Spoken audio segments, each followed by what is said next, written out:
Kita ke konsep utama, yaitu tentang pandangan analisis transaksional tentang sifat manusia. Pandangannya apa sih? Ya, akar pandangannya sebenarnya anti deterministik. Jadi kalau di deterministik itu melihat bahwa hidup manusia itu seperti rantai. Jadi sambung menyambung, satu mata rantai itu mempengaruhi mata rantai berikutnya. Jadi berlaku hukum sebab akibat. Jadi kita hari ini adalah produk dari kita kemarin, akibat dari kita kemarin. Kita yang kemarin adalah penyebab adanya kita hari ini. Seperti itu. Itu deterministik. Jadi manusia itu given.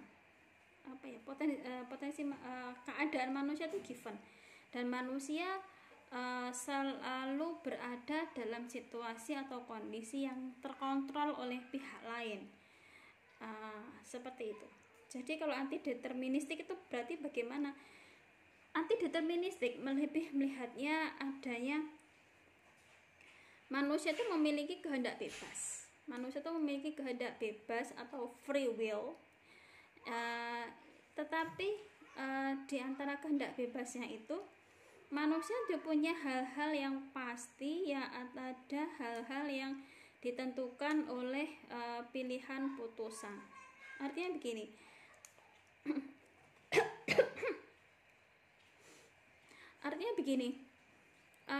Betul, manusia itu tidak bisa lepas sepenuhnya dari hukum alam. Tidak bisa sepenuhnya melawan hukum alam, tetapi manusia punya pilihan. Manusia punya kehendak untuk menentukan dirinya mau yang seperti apa. Jadi, kalau berada di lingkungan yang toksik, kalau seseorang itu berada di lingkungan yang toksik, kemudian dia menjadi toksik seperti kacamata determinis, maka wajar. Jadi kalau orang di lingkungan toksik menjadi ikut toksik, itu wajar, itu diterima. Tetapi dalam anti deterministik itu melihat bahwa manusia itu memang di dalam beberapa hal dia dikontrol oleh keadaan atau kondisi atau situasi eksternal yang dia itu entah lingkungan, entah pengasuhan orang tua, entah situasi, entah kondisi yang mengontrol dia. Tetapi manusia pada dasarnya punya something untuk membuat keputusan respon dia mau merespon seperti apa. Itu anti deterministik. Artinya kalau seseorang berada di lingkungan yang toksik, si individu ini punya pilihan sebenarnya. Dia mau ikut jadi toksik atau enggak. Jelas?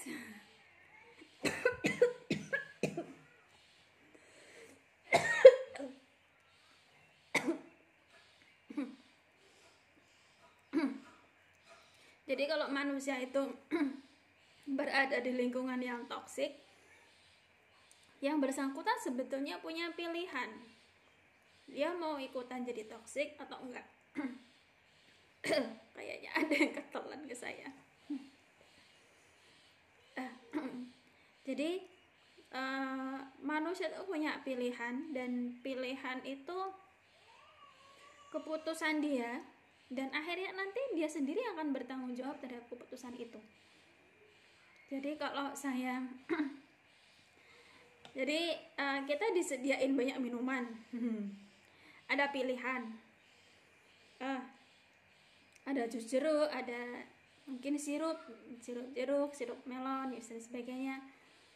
Kita mungkin bisa aja milih salah satu, tapi kita juga bisa loh punya pilihan untuk mungkin mencampur minuman melon dengan lemon, semangka dengan lemon misalnya, sehingga akan muncul rasa baru.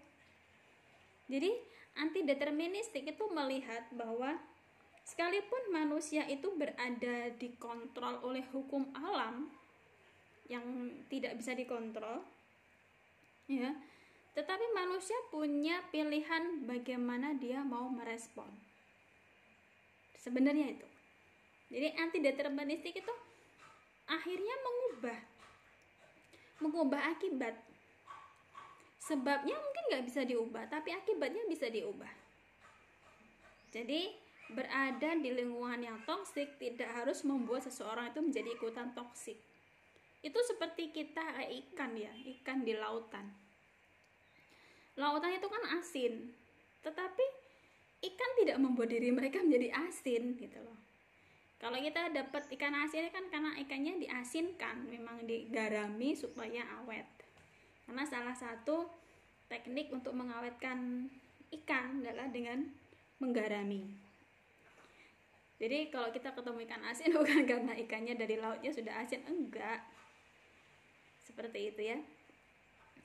Jadi antideterministik itu seperti itu, dan analisis transaksional meyakini bahwa manusia itu sanggup untuk melampaui pengondisian. Pengondisian itu melampaui pengondisian dan melakukan pemrograman ulang. Jadi pengondisian itu pengasuhan atau dia dikondisikan dalam satu lingkungan.